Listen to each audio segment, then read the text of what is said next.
Thank you. All right. So just a note that anyone who is registered for this session will receive a follow-up email with a copy of the slide deck, which has lots of useful links in it, and also a video recording of today's webinar. So welcome to Using Assessments to provide students with individualized feedback. My name is Dawn Peterson. I'm a teacher engagement manager here at Assessments. We'll be doing a little bit more introductions in just a moment. So the goal of today is for that you, our participants and Assessments teachers, will learn how to leverage detailed, actionable data from Assessments to provide individualized feedback to your students. The agenda to meet that goal is we're going to start off with an overview of Assessments and quick introductions. We're going to see from hear from three presenters today on their experience of how they provide individual feedback to students in their classrooms. We're going to have a segment of question and answer, so please note any questions as we're hearing the presentations today. We're going to overview some additional resources, and then we will wrap up and be done by 4:30 here Eastern Time. Just some webinar etiquette for today. Please keep your microphone muted. That's over in the lower left corner of your screen. Feel free to have your video on or off, whatever you're comfortable with, and use the chat throughout the presentation to share any wonderings, any questions for the presenters, or for myself or Brian, who's the chat moderator today. So real quick introductions. Again, my name is Dawn Peterson, and I'm a teacher engagement manager here at Assessments. I also was an 8th grade classroom teacher here in Massachusetts for 14 years, and I used Assessments for 10 years with my students. So I'm always so excited to be sharing Assessments with another group of educators. And I'll pass it over to you, Brian. Thank you, Dawn. I'm Brian Story. I'm also a teacher engagement manager at Assessments. Prior to this work, I was a public school teacher in Washington, D.C. and Norfolk, Virginia, and a proud graduate of the American University and the College of William and Mary. So I'm happy to be with you here today, and feel free to post any questions or wonderings that you have as we go in the chat. Okay, thank you, Brian. Mm-hmm. All right, so quick introduction for those of you who may not be familiar with Assessments at this point. Maybe you're thinking about using Assessments next year in your classroom. Assessments is a forever free math formative assessment tool for teachers. Assessments enhances the curriculum that you're using by allowing teachers to assign online from our library of content. Assessments not only provide students with immediate feedback, which we're talking about today, but Assessments provides teachers with actionable data to use to drive their instruction. Assessments currently integrates with both Google Classroom and Canvas seamlessly. And whether you're in the classroom, whether you're hybrid, still working with virtual students, we support all different instructional models. We know that there's a lot of ed tech tools out there, so we always like to highlight the fact that we are one of the few proven rigorous by research tools to improve student math achievement with a Tier 1 rating from Evidence for ESSA. This rating was based on the results of an assessment study in the state of Maine that showed 75% more learning in classrooms that used Assessments compared to the learning that normally happens over the course of a school year. So we're very proud of that. In addition, the study showed that teachers who used Assessments reliably changed the way that they think about learning and their classroom practices using data to inform their daily instruction. And in addition, Assessments began to close the achievement gap, showing that students with lower prior achievement learned an equivalent of 2 years in a single year. So that brings us to today's topic, providing individualized feedback to students. There we go. So first and foremost, I just want to note that timely feedback is important because it reinforces the value of Assessments among your students. So if you're already using Assessments in your classroom, I just want you to keep this in mind.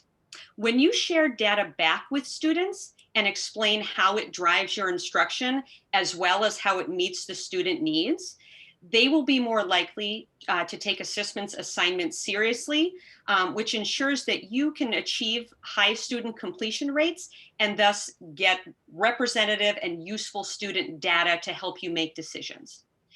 Immediate feedback supports student learning by allowing them to review concepts while they're still fresh in their minds, while they still have a chance to learn from their mistakes instead of repeating them over and over. Students will be able to avoid having to unlearn incorrect processes that they may have learned if they're practicing incorrect skills.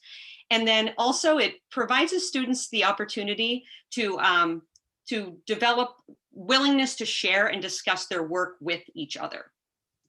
In addition, just using assessments with students improves growth mindset in students, giving them the opportunity to understand that that completing their work and doing their formative practice, it's okay to make mistakes. It's okay to have to get that feedback and learn from it.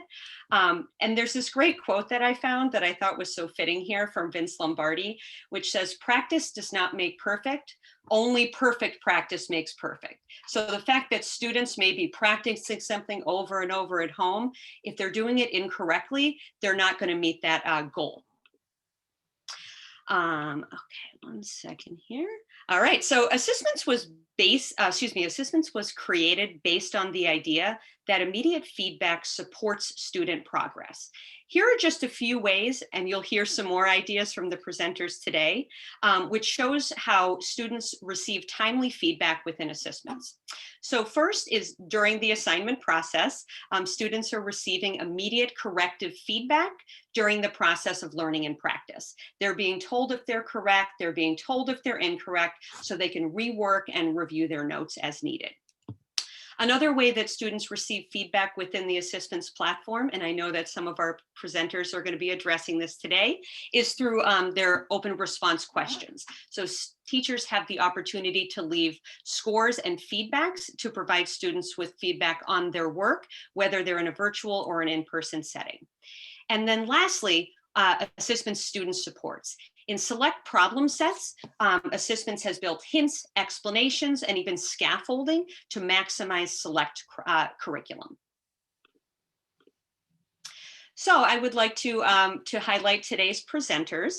First, we're going to hear from Barbara Delaney, who is an Assessments teacher, engagement manager, and former math teacher, middle school math teacher who used Assessments in her classroom. And I'm happy to say I was one of her colleagues back at the middle school. Next, we'll hear from Karen Owens, who's a 6th and 8th grade math teacher in Rota, Spain. And lastly, we will hear from Trinity Madungo, grade 5 through 8 math teacher in North Carolina.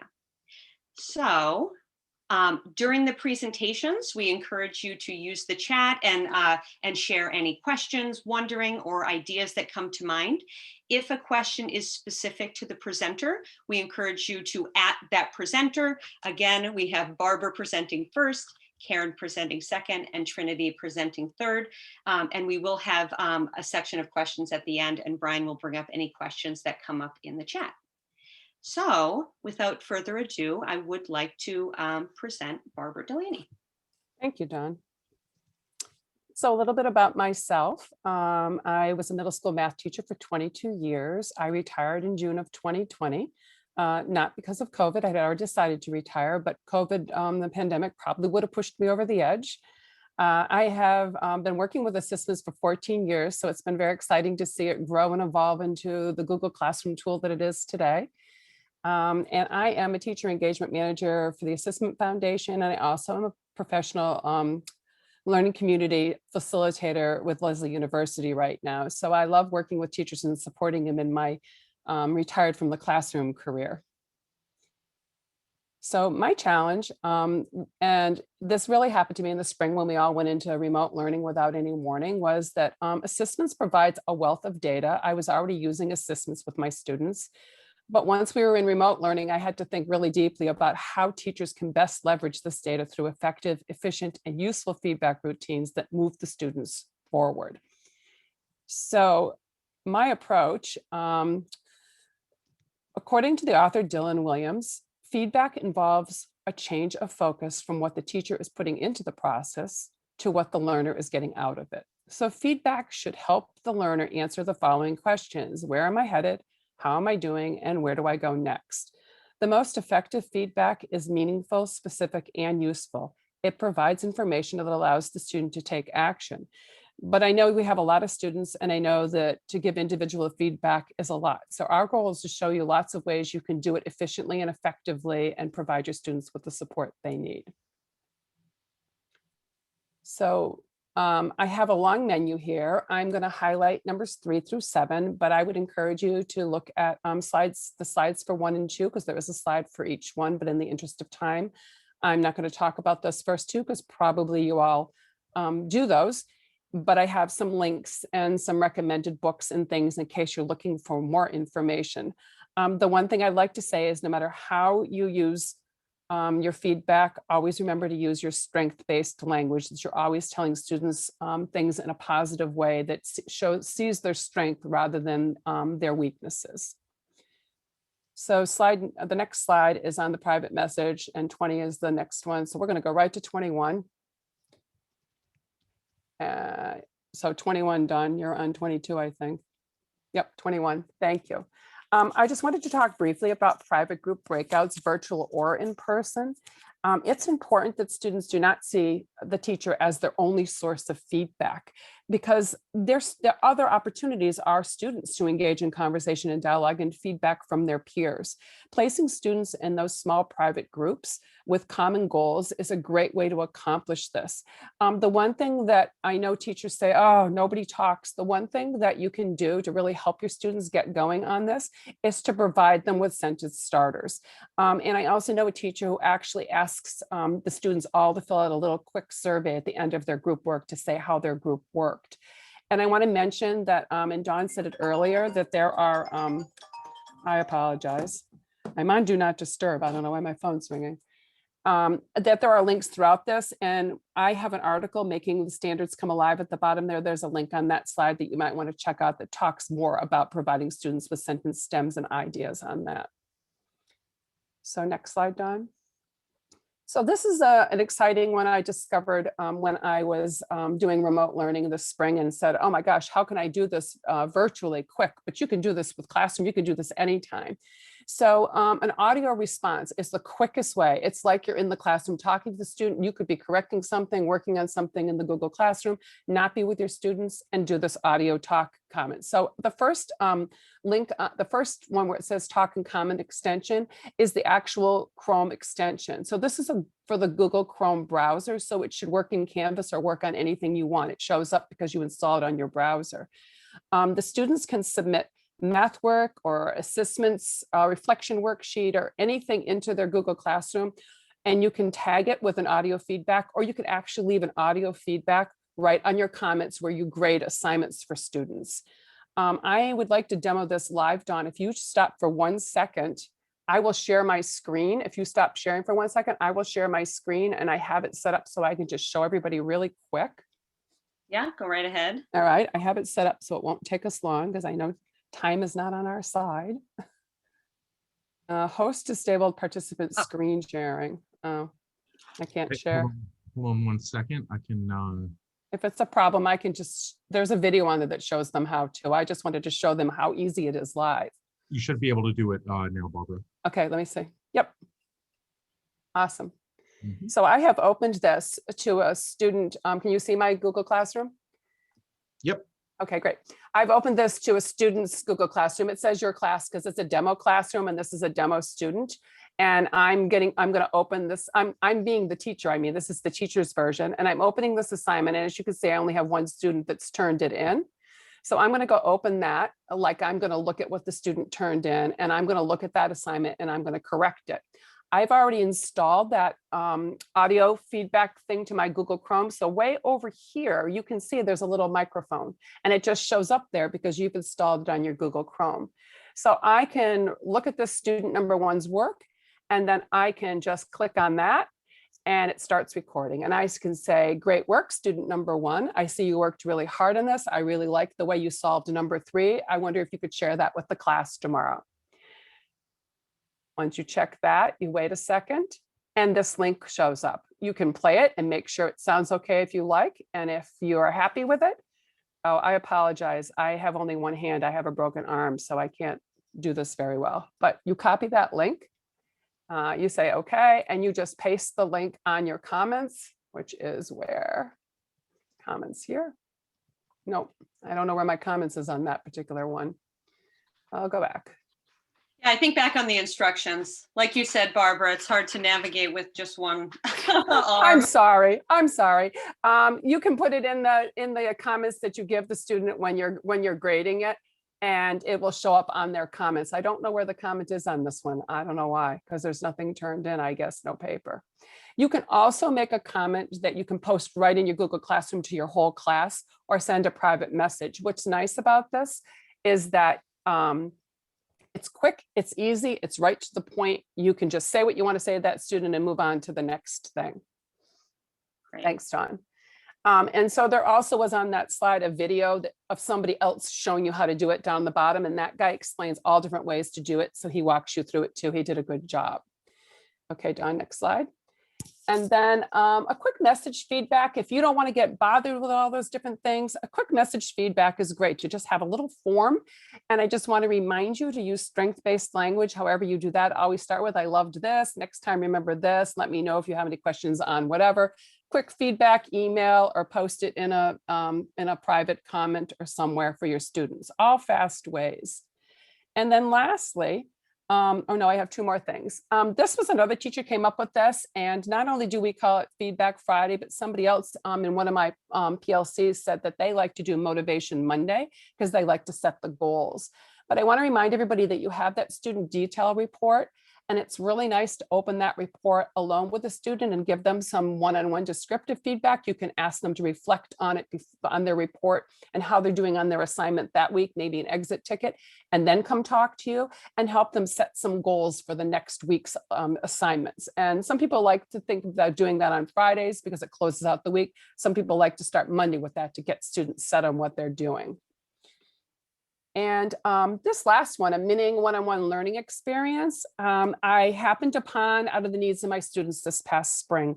I literally, you can use whatever recording how you are comfortable doing it. I really like to go into Zoom, put it on record and share my iPad so I can actually write and show a student how to solve something with my voice talking through it.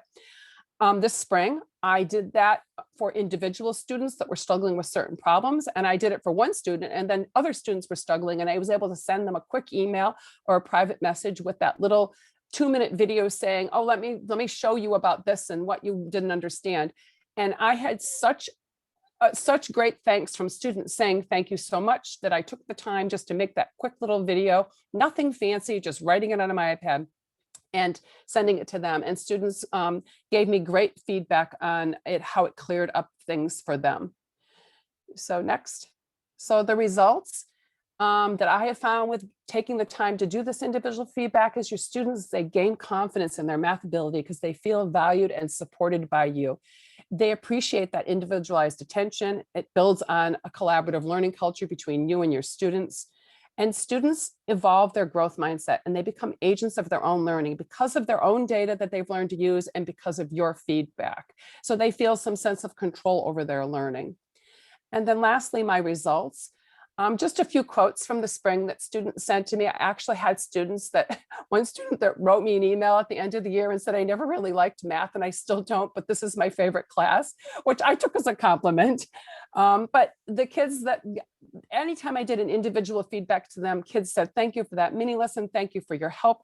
The response from them was unexpected. And I realized how valuable that individual feedback is. So hopefully one of these ideas will give you a chance to try that out and you can get that results. Thanks. Thank you, Barbara.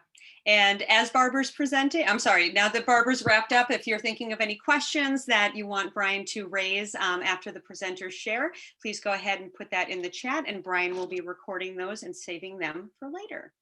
And I did see that someone was asking about the student details report in the chat. I am going to do a demo right after Karen's presentation, so I will actually show you where that is as well. And Don, could I mention on that slide, I put the link to the assessment webpage and how to do it too. Awesome, great, Okay. Thank you. You're welcome. All right, so next we're going to invite Karen to unmute and turn her video on, and I'll turn it over to you. Hi, thank you, Don.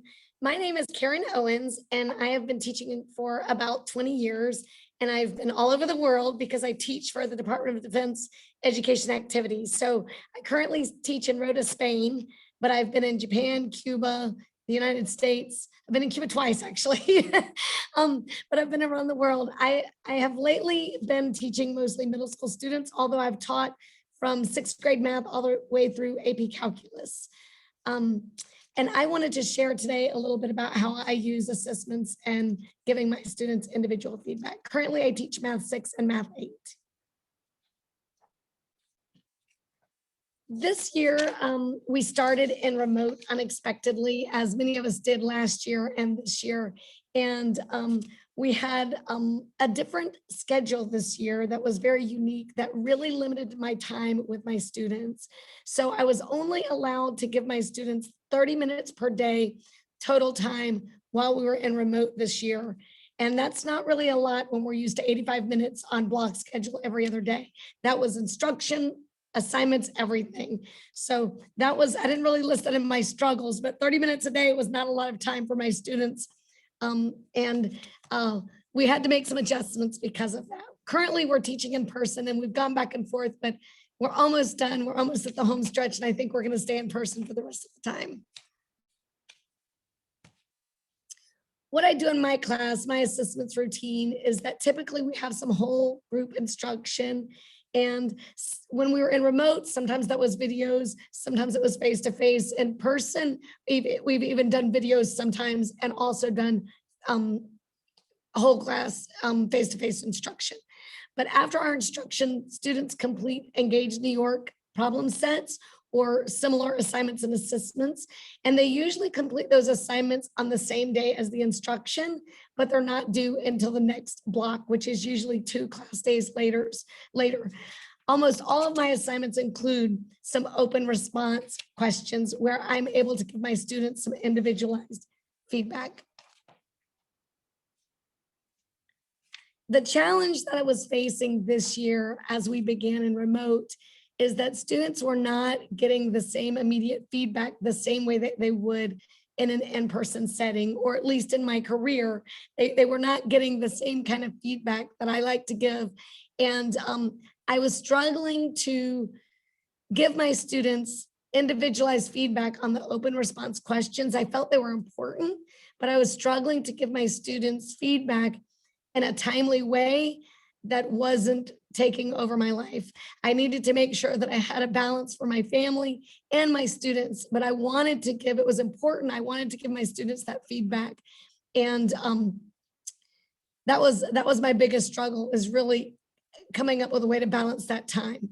I also had students struggling with finding, even though Google Classroom is fantastic and assessments is even better, I was having my students struggle finding all of their assignments when we wanted to do a cumulative review, when they were getting ready for a quiz or a test, and they wanted to go back and review those assignments. So those were my 2 big struggles that I started the year with.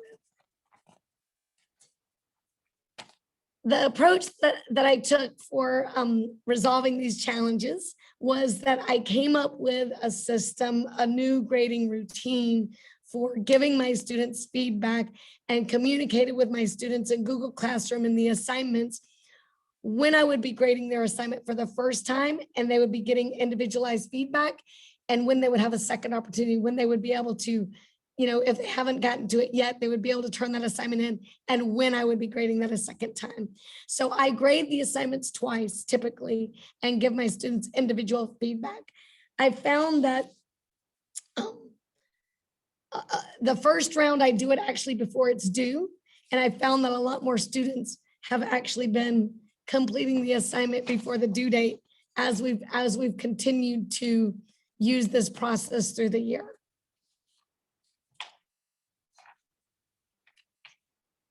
As I've continued to give the open response questions and give my students individualized feedback to try to do it in a timely fashion that I'm able to manage that scope of work. I've looked at trends in the student responses. I've developed stems that I use to copy and paste to give my students feedback, but I can still edit those and individualize the feedback for each student. One of the things that I've really changed as the course of this year has gone on, and really it's the ASSISTments quick comments beta that helped me improve my feedback, is I really started asking my students a lot more questions in my feedback. At the beginning of the year, I was giving a lot more, here's how you work it, here's the answer, here's, the steps that you need to take. But I really want to move my students forward in their thinking, and I've started asking a lot more questions. I might see a trend where the problem asks for an equation, and a lot of students might be giving an expression. So I can start with a trend, noticing that trend, and I can generate a stem of feedback, and then I can continue to edit that. So I might ask the students, what does an equation need? What is something that's required for it to be an equation? Or what's the difference between an equation and an expression? So I've started to ask my students more questions in my individualized feedback. I've also started giving my students more feedback when they got a 4 out of 4. In the past, I didn't always give feedback for those students, but it's important to challenge those students as well. And I've started to challenge them a little bit more, even students that get a 4 out of 4, and add feedback for them. In terms of the students being able to find their assignments and be able to have a succinct way to review their assignments when we're getting ready for any kind of assessment, a quiz or a test, I've started to make one assignment in Google Classroom that linked all of the previous assignments that I want them to review. So there is a resource on this slide that you can click on and see how I make those videos. And I'm hoping that the new version of ASSISTments is actually going to make this easier for everyone. But I've established a routine where they go back through this cumulative review and they work through the problems. They look at their feedback. They look at feedback each day or each assignment, but when they're going back and reviewing, they certainly look at that teacher feedback and they can choose which problems they want to rework to help their mastery. They can find everything in one spot that makes it a lot easier for them. I will often include a Google form where students give me feedback about something they're still struggling with or questions that they might still have, something that they learned when they reviewed the assignment. So I'll often give them a Google form that holds them accountable and also provides a way for us to communicate. Anytime that a student gives me a question in the Google form, I can use the email that's I collect in the Google form, and I can copy and paste from the Google form results right into an email to my students to have a dialogue about their questions.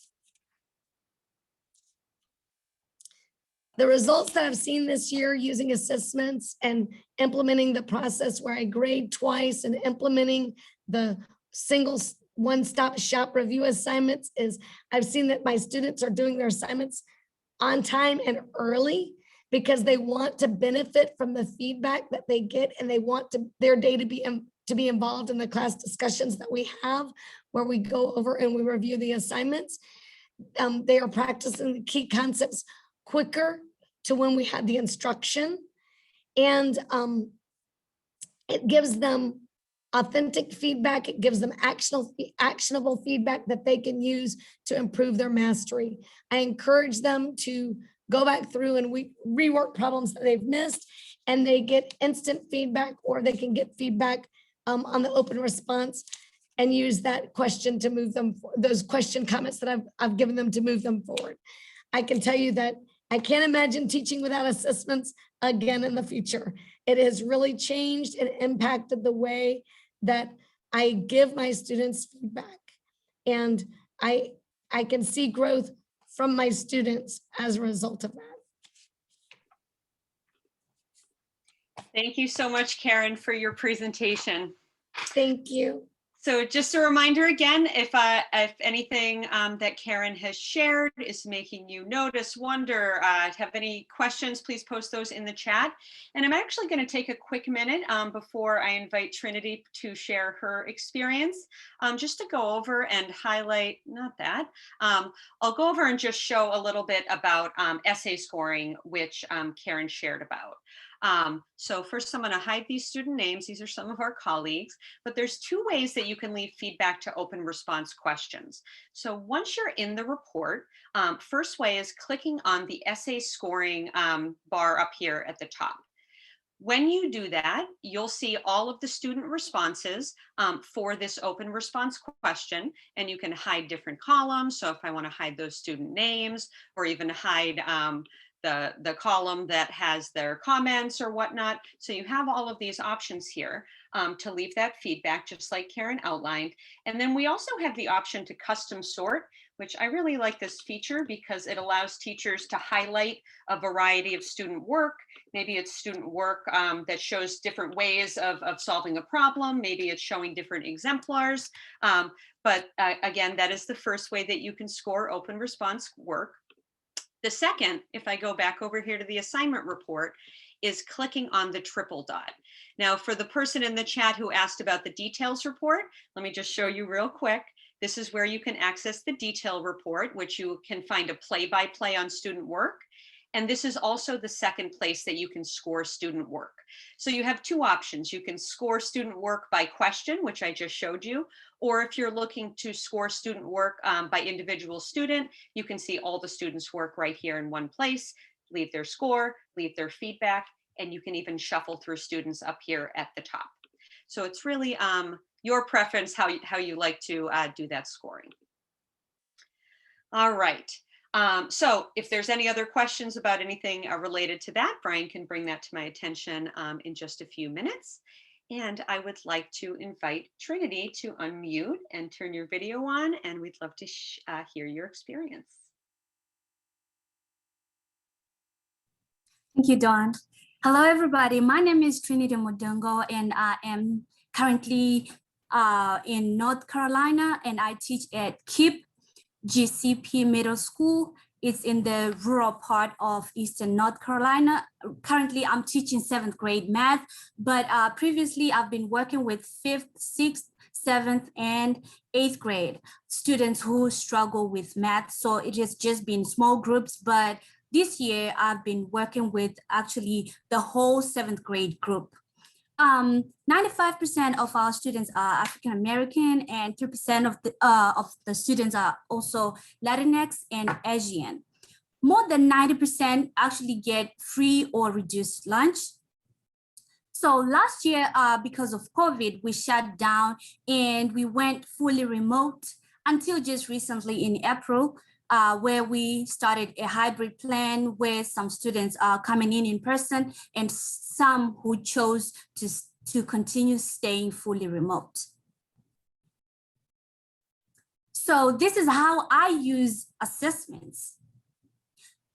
I use assessments for my live lessons. I have 2 of those per week, and I have 2 asynchronous days where I'm supposed to just post some work on Google Classroom. So Assessments has been doing a great job making this easy, because I've been able to assign homework every day, and I use open up resources, and I just go and choose the practice problems that are relevant to the assignment or the lesson of the day.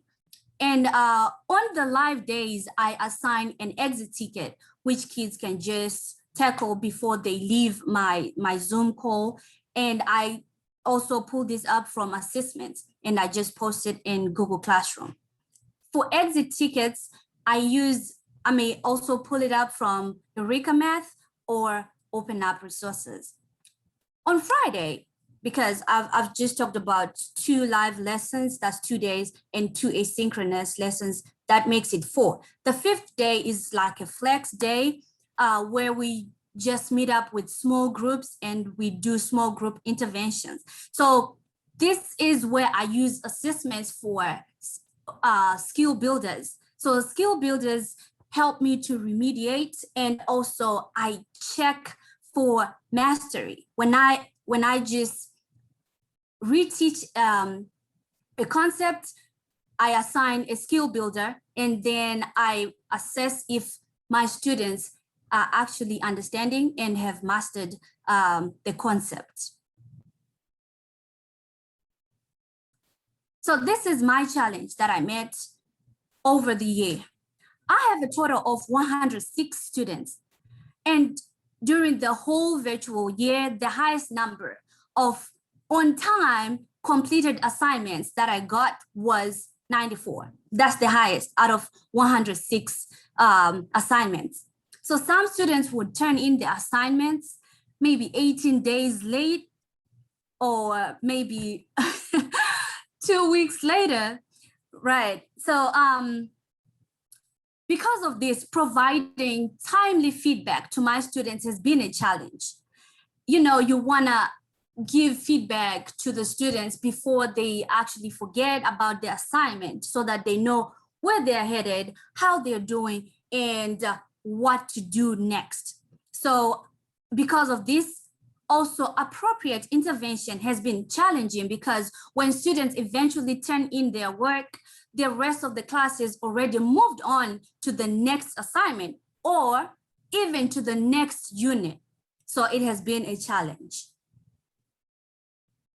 However, my approach to this challenge, I have tried to reach out to my students individually, emailing them, because you know, when a Google Classroom assignment is posted, it's just a group email.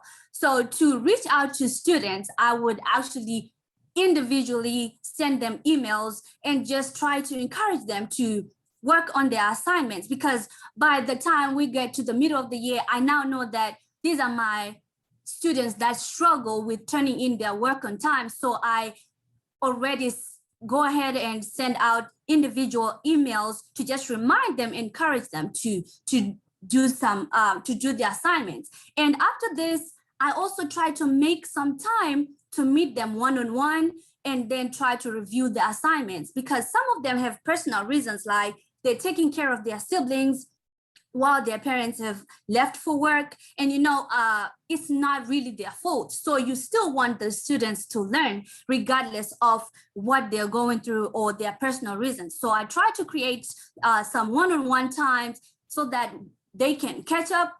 And during that time, I try again to use the skill builders. So how skill builders work, once a student, to see or check that a student has mastered a concept, they should get 3 questions in a row without missing one. They should get 3 correct. Like at the top right there, that student actually got 2 and missed the third one. So they had to keep going. Like it's like you have to start over until you get 3 correct in a row, then you have actually shown mastery. If we look at student number 3, well, the second one didn't do, but the third one actually got 3 of them just the first time. So this shows me that the intervention actually has worked and my students have actually mastered the concept. So like I said, the skill builders help them to grasp the skills they might have previously missed. And I offer the students a second chance after they have completed the skill builder. I offer them a second chance at showing mastery by deleting their assignment so that they can try again. Usually, you know, when they do a rushed job, their assignment scores are really usually low. So I just delete their progress and then let them redo the assignment. And when they redo the assignment, I do not give them full credit because, you know, they completed the assignment kind of late, but I try to give them a better grade. So I am grateful for assessments for giving my students a second chance, you know, and also providing equity where there could be some educational disparities. You know, it's not their fault sometimes what they have to play parent at home while the parents are actually working. So Assessments has done a great job by giving them that opportunity. These are the results of my approach. As a result, I have seen students not wanting to see the score bar decrease. You know, there's a green bar. So they don't want it to go to 33 or to 0. So they put in a lot of effort and they no longer just click, click, click, click. You see, they're now taking time to do their work instead of just 1 minute in the assignment. it's now more time, and also we don't see the yellow boxes anymore. So the yellow boxes are a sign that a student actually requested for an answer, usually sometimes not putting any effort. But the second the bottom picture is actually what we have now. The top picture is where we started, where students would just click and request answers, but now they put in effort. They actually ask, Ms. Mudungo, how can I do this? Ms. Mudungo, using the feedback that you gave me, I don't want to just click, click, click. I want to try and actually get the answers right. And we have less yellow boxes because I'm consistently and frequently able to share individualized student data and appropriate interventions, even during remote learning. Students reflect that they are more heard and appreciated. Students now exhibit a positive attitude and willingness to engage in new learning opportunities in my class. And ASSISTments has built trust between me and the students because they always know that they will get help and that I will reach out, and also that I will listen to their problems without any judgment, and I will provide the help necessary. And my routines always encourage students to put in an honest effort. Thank you, Trinity. What a nice positive end to our presentations today. Thank you so much. So just a reminder, if anything came up during Trinity's presentation or you're thinking of anything from the other presenters, please go ahead and put those in the chat. And we are going to spend some time now hearing some questions that have come up in the chat during the presentations. Just as a reminder, if you want to direct your question at any of the presenters directly, we had Barbara first, we had Karen second, and then we just heard from Trinity. So Brian, I would love to hear from you some questions that have been coming up in the chat. Sure. We can start with Barbara. Barbara, we're wondering in terms of sharing the student details report data, have you noticed a difference between those one-on-one student conversations without that kind of data versus with it? And if you could speak to that. Sure, absolutely. The fact the students know that you actually look at their data individually and think about how they're doing to support their learning has such a positive effect on it. So having the student, I like the student to look at an assignment and their own detailed report because theirs is similar to ours, what we can see, and reflect on their own before they actually meet with me. And then ask them what they think their goals should be for the next week, and give them some positive feedback on what I liked they did. And I absolutely, that data, it makes it so it's not subjective. It's not my opinion on how I think you're doing or your opinion on how you think you're doing. We've got data right in front of us that tells us how you're doing and helps us set those goals. And that's what I really like about using that. Mm-hmm. And given that all of that is the case as well, do you find that sharing that kind of data also works with one-on-one meetings with parents? Yes, and I want to remind everybody of that because we often say that we forget about having this hard data, that it's not your opinion to the parents again in a meeting. You can say, so let me show you what your child's been working on and what they've been doing well and what they're struggling with and what I would like for them to help them with and what you can help them with. And you can actually show them that data, which is so powerful because parents are then, they're not taken aback or thinking that you're making a negative opinion about their child because you're actually showing them this hard data that shows performance or lack of and where their student is. And so parents, our response is usually very appreciative of seeing that. Excellent. Thank you, Barbara. Karen, I was wondering if you could speak to when you provide students with open response feedback or scores, how you make sure that students see and reflect on that, or if you've been able to implement a routine around that. Yes. The first thing is I encourage all the students to, we discuss in class and I encourage the students to go look at their individualized feedback. But before a quiz or a test, it becomes part of their assignment that they are going back through and reviewing. And that's where I use the Google form a lot of times to include some reflection for the students that they've worked through, that they've looked through the feedback, that they've worked through problems that they've missed. And I ask them questions in that Google form to hold them accountable and make sure that they are actually reviewing their reports and their data. And we know it's really important for teachers to sort of, and thank you so much for that, Karen, really important for teachers to think about what kind of routine around, students reflecting on that feedback in open responses works best for your classroom. And then just to sort of follow up on that, Karen, have you been able to notice a difference? And I know, especially in math, as Common Core has come in and teachers have had to almost, work on certain characteristics of writing, like in an English class, right? But in math class. And so it can be really difficult for students to make that mental shift as well. And a lot of teachers struggle with getting high quality written responses from students to those questions in math. And so I was just wondering if you've seen any kind of difference over time based on your ability to give this kind of individualized feedback, any difference in how students treat or approach those open response questions? I do have more students, like Trinity said, trying and working through the assignments to include the open response. At the beginning of the year, I would have a lot more yellow boxes as well. And again, continuing to dialogue with my students throughout the year and modeling in the classroom and using the overview reports to discuss with our class, I've seen students improve not only on just the fact that they were doing it, attempting it, but also at the beginning of the year, for instance, I would have some students game the system. I would have students just type in spaces so they could get to the next question instead of answer the open response questions. I really don't have any students doing that anymore. But that's what I would see at the beginning is some of them were intimidated. They didn't want to try it. But as we've continued to grow through the year, I've seen my students grow, and I really don't have any students that are doing the assignment but don't do the open response. Excellent. Excellent. Thank you for sharing that, Karen.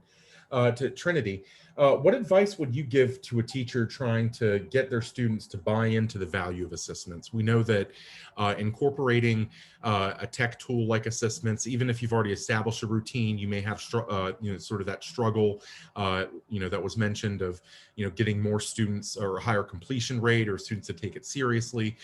So if you could sort of headline just a few big things that you would recommend in terms of teacher moves to really get students to value the platform. Would you be willing to share those? I would say, first off, build relationships with your students.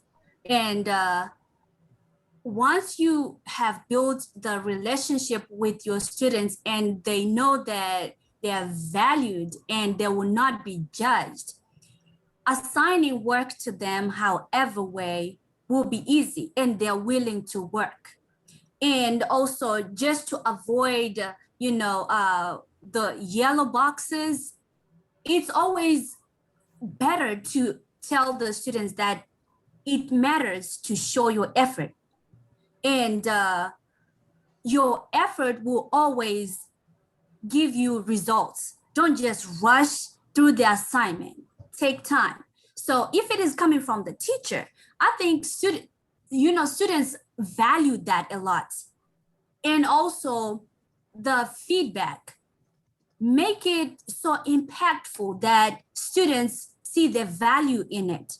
Don't just send feedback with a very long lines, which students will just ignore. Or if you're doing one-on-one, make sure that you make it also impactful and that you're not judging the students for whatever score they have. Make them understand that your one-on-one conversation is to help them do better in future. Excellent.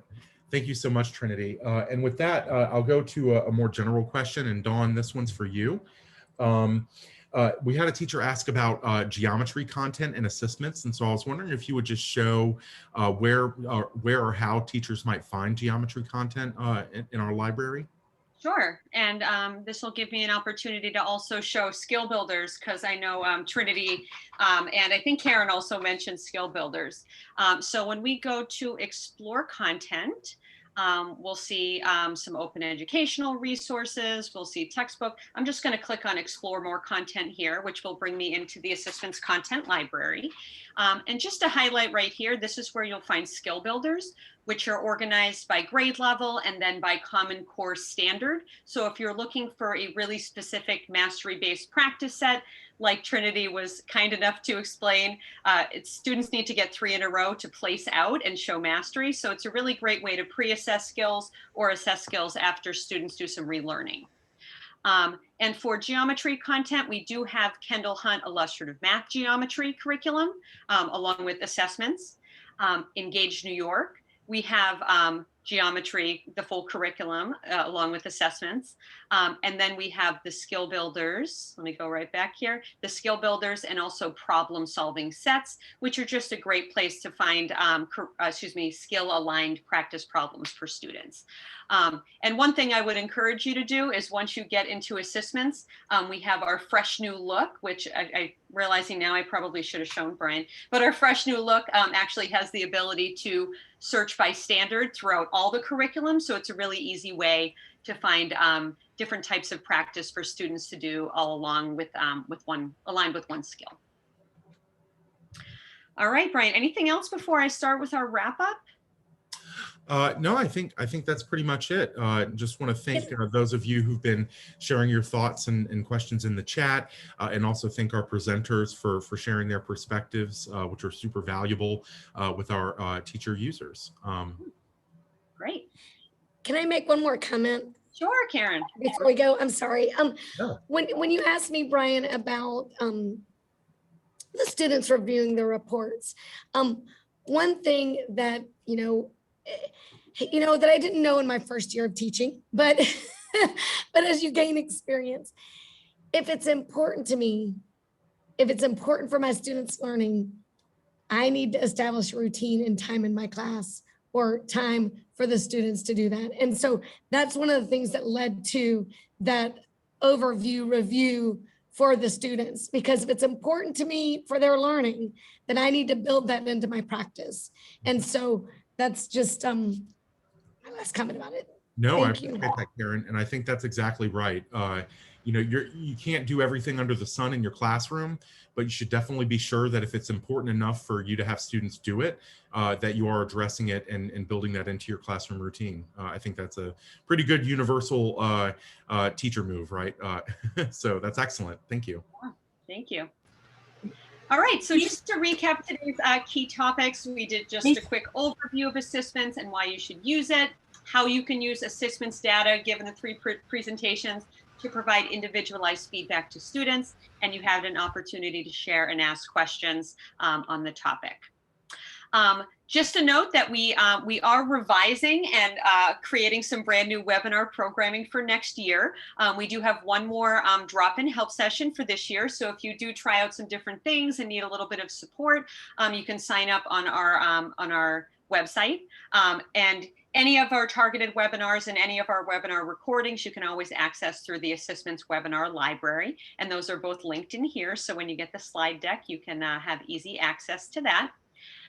A couple additional resources that I wanted to share, and Barbara said she linked to one of the reports here, but I encourage you to go to the reports and data section of Assessments user resources, just to make sure you're making the most of all of the different report data, whether it's the skill builder report, the student details report, or just the assignment report. We do have a teacher created resource, which actually walks you through via a video of how you can use the student details report and walk through and have that one-on-one meeting to students. So that's a great example. You can read about Karen's journey through assessments, providing individualized feedback through her blog post. And in that blog post, there's also a link to the resource that she mentioned where she shows you how to nest all the assignments into one assignment in Google Classroom. And then lastly, Karen also mentioned the project that she's been working with called Quick Comments in Beta. There's a lot of projects going on with assessments. Some of them are in beta form and we're still working on them. But if you are interested in getting involved, the Quick Comments Beta is actually giving suggestions for what you can leave for open response questions. So you can click here to learn more information and get involved. Just a reminder, over on the ASSISTments website, you can access our user resources by clicking into the Help Center. We have our FAQs, and this is where you'll find our webinar library and sign up. And another thing I just want to highlight is our teacher corner, which a couple of our teacher presenters today are highlighted in. Lots of different types of artifacts and things that teachers have submitted to help other teachers use ASSISTments more effectively in the classroom. So I encourage you to look through the teacher generated artifacts to be inspired. Join us on our Facebook user community to learn from other teachers and ask questions. Connect with us on Twitter, YouTube, or LinkedIn. And feel free to always follow up by emailing us at contact@assistments.org. You may be talking directly to Brian or myself or one of our team members with any questions, any wonderings, anything at all. So actually, Brian, I'm going to have you share the feedback survey. Our webinar programming is free, so we do appreciate anything that you can provide us in terms of feedback for our targeted webinars. Today is May 26th. I can't believe it's almost June. And today's session is titled Using ASSISTments to Provide Students with Individualized Feedback. So Brian's going to put that in the chat. And so we'd love you to get started on that. And then once you're done, we'd love to close up today just hearing next steps for people. So are there any strategies of providing individualized feedback to your students that you might try out tomorrow if you're still in school? I've talked to a couple teachers lately who said they were done with school for the school year. But what resonated with you the most? And as those start to come in, maybe Brian can share a couple out loud.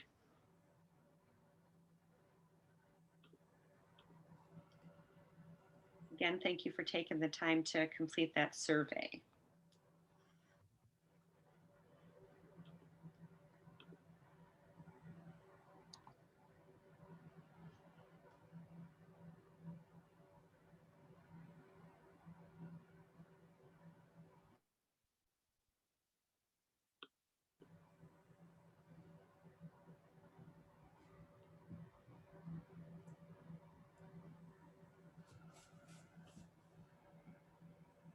Brian, anything coming in the chat yet? Not right now. Again, anybody, as you finish up your feedback surveys, we appreciate anybody sharing. Karen shared that she wants to do more one-on-one conferencing with students next year. And I know that Trinity mentioned the importance of relationship building, and those one-on-one conversations, especially in the beginning, really help with that. Yeah, and I would add to that, Brian, fingers crossed that teachers and students will both be back in the classroom and those one-on-one sessions will be that much easier, but that teachers have built all these awesome resources to be connecting with students if they're at home as well.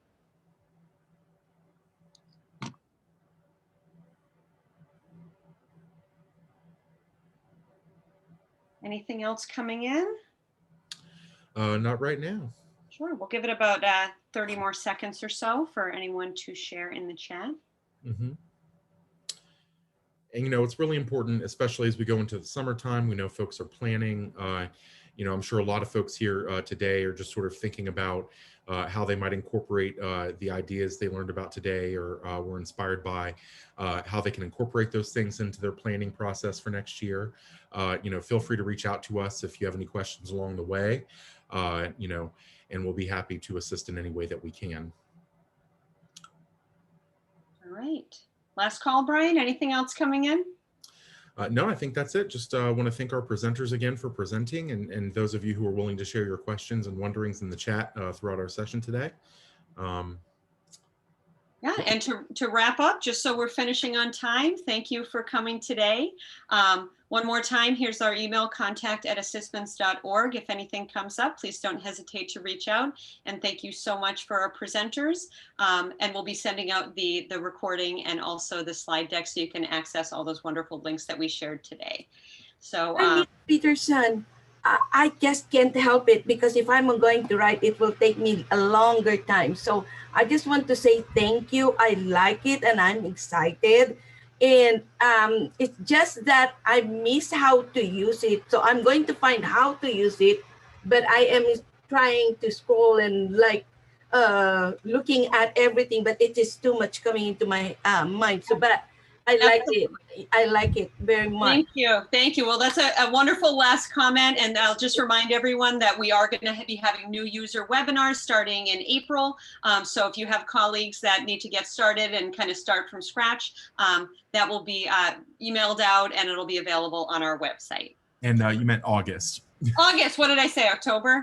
No, you said April. Yes, please. April, those A months. All Yes. right. Thank Have a you. wonderful day, everybody. Thank you so much for coming.